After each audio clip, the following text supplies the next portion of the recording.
पुराने चीन की एक घटना है।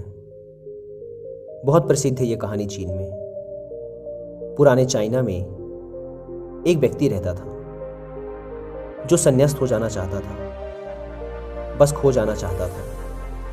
एक दिन वह अपने गुरु के पास गया। गुरु के सामने सन्यासी होने की इच्छा जताई।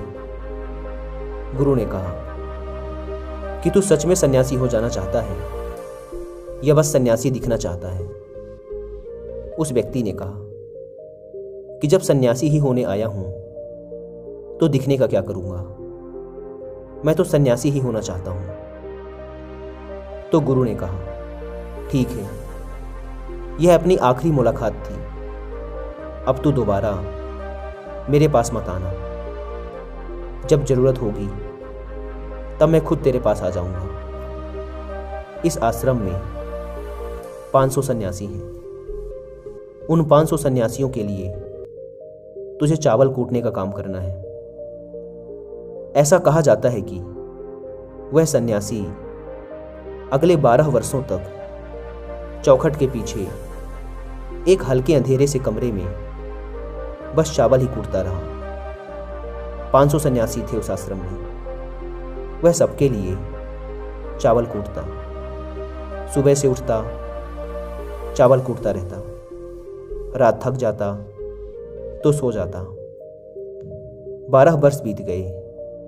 वह फिर कभी दोबारा गुरु के पास नहीं गया। उसने भरोसा कर लिया था कि जब गुरु ने कह ही दिया है कि जरूरत पड़ने पर वे खुद आ जाएंगे तो बात ही खत्म हो गई। शुरुआत में तो उसके मन में कई तरह के विचार चलते रहते, लेकिन जब पूरे दिन बस चावल ही कूटना है तो विचार करके भी क्या फायदा। धीरे धीरे उसके मन से विचार भी विदा होने लगे। वह बस सुबह उठने से लेकर रात सोने तक चावल ही कूटता रहता। जब गुरु ने कह ही दिया था कि तुझे चावल ही कूटना है तो बस सारे प्रश्न ही खत्म। गुरु ने कहा है तो सही ही कहा होगा। 12 वर्षों तक चावल कूटते कूटते उसके मन में विचार आने ही बंद हो गए। मन एकदम शांत और खाली हो गया। ना कोई विचार, ना कोई उलझन, ना कोई अड़चन। सीधा सा काम। सुबह उठता, चावल कूटता रहता, रात होती तो सो जाता। पिछले 12 वर्षों से यही उसकी दिनचर्या बन चुकी थी।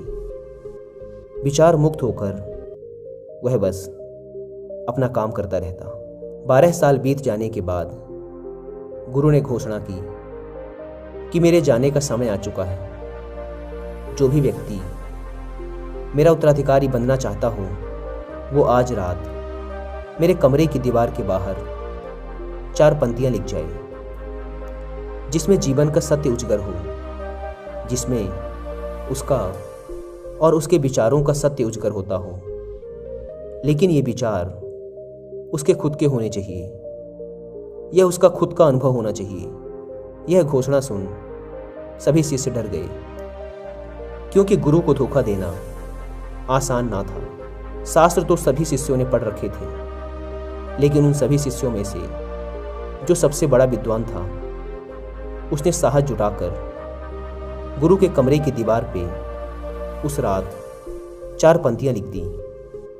उसने लिखा कि मन एक दर्पण की तरह है जिस पर धूल जम जाती है। धूल को साफ कर दो तो धर्म उपलब्ध हो जाता है। इस धूल को साफ कर दो तो सत्य अनुभव में आ जाता है। सुबह गुरु उठा, उसने देखा तो चिल्लाया, यह किस मूर्ख ने मेरी दीवार खराब कर दी, उसे पकड़ के मेरे पास लाओ। पर वह विद्वान तो लिखकर रात ही भाग गया था। वह डरा हुआ था, क्योंकि यह पंक्तियां उसकी नहीं थी। उसने एक बड़े शास्त्र से इन पंक्तियों को चोरी किया था। इसमें उसका खुद का अनुभव ना था। शब्द अच्छे तो थे, लेकिन उनमें प्राण नहीं थे। वह जाते समय अपने आश्रम के मित्रों से कह गया था कि अगर सुबह गुरु कहें कि वाह क्या बात कही है तो मुझे खबर कर देना, लेकिन अगर गुरु पढ़कर क्रोधित हो जाएं तो मेरा पता मत बताना। सारा आश्रम चिंतित हुआ कि इतने सुंदर वचन तो हैं, वचनों में क्या कमी है।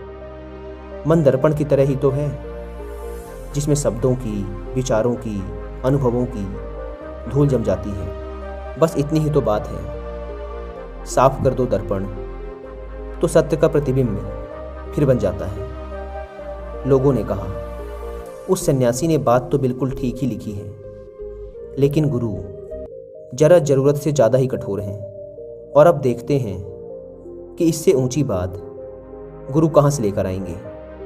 ऐसी ही बातें पूरे आश्रम में चल रही थी। पूरा आश्रम गर्म था इस एक बात को लेकर। ऐसे ही 4 सन्यासी ये बात करते हुए उस चावल कूटने वाले के पास से जा रहे थे। उसने भी उन चारों की बात सुनी।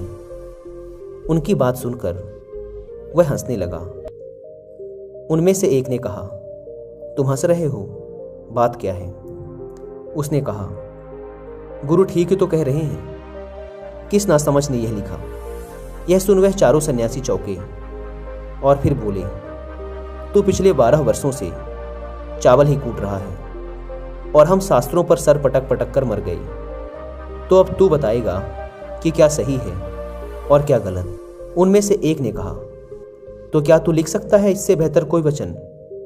उसने कहा, पिछले 12 वर्षों से चावल कूटते कूटते लिखना तो मैं भूल ही गया हूं, लेकिन बोल सकता हूं अगर कोई लिख दे तो। लेकिन एक बात याद रहे, उत्तराधिकारी बनने की मेरी कोई इच्छा नहीं है। अगर इस लिखने की वजह से मुझे उत्तराधिकारी बनना पड़े तो मैंने कान पकड़े, मुझे लिखवाना भी नहीं है। फिर उन चारों ने कहा, अरे तू बोल, हम लिख देते हैं। उसने लिखवाया। कहा, लिख दो जाकर।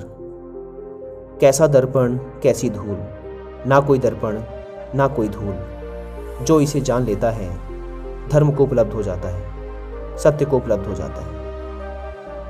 आधी रात को गुरु उस चावल कूटने वाले के पास आए और कहा, अब तू यहां से भाग जा, वरना ये 500 तुझे मार डालेंगे।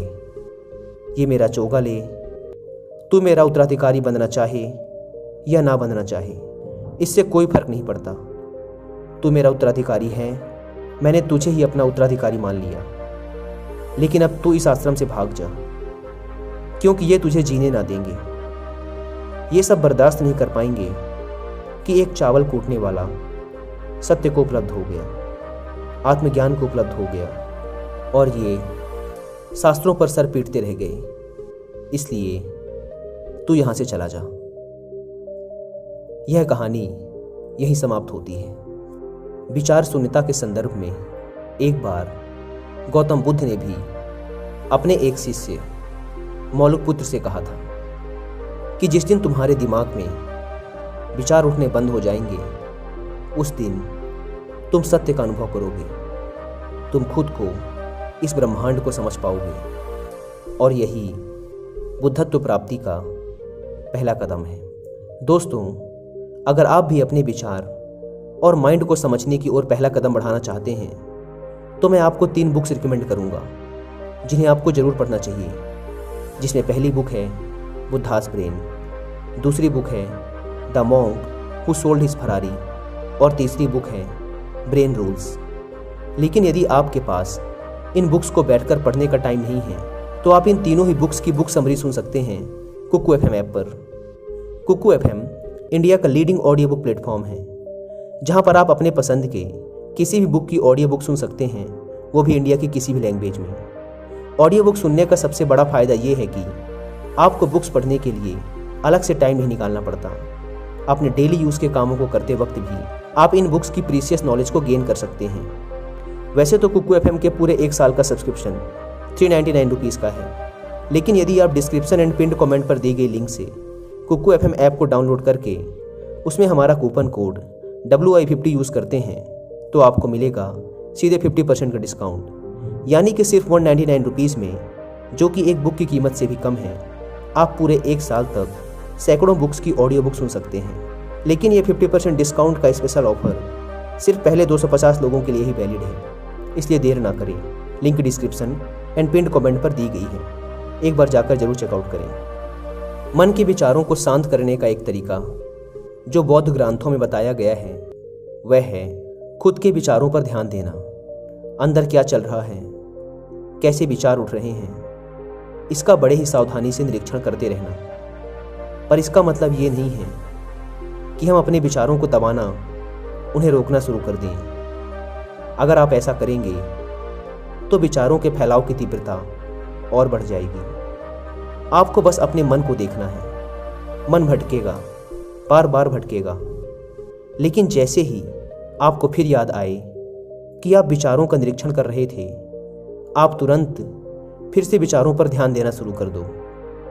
शुरुआत में आपको काफ़ी परेशानी आएगी और मन बार बार भटकेगा भी, लेकिन कुछ दिनों बाद आप देखेंगे कि अब आप काफ़ी लंबे समय तक अपने विचारों को ऑब्जर्व कर पा रहे हैं। हर तरह के अच्छे बुरे विचार मन में आ रहे हैं, जा रहे हैं, लेकिन आप विचारों के साथ कोई छेड़खानी नहीं कर रहे हैं। धीरे धीरे आपके मन में विचारों के उठने की तीव्रता कम होती चली जाएगी, और अगर आप इस प्रक्रिया में और गहरे होते चले जाते हैं तो आप पाएंगे कि आपके मन में विचार उठने ही बंद हो गए हैं। अब आप बीते हुए कल और आने वाले भविष्य की चिंता नहीं करते। अब आप वर्तमान में जीते हैं, और जो भी अभी इस समय आपके सामने है, आप केवल उसी पर ही अपना ध्यान केंद्रित करते हैं।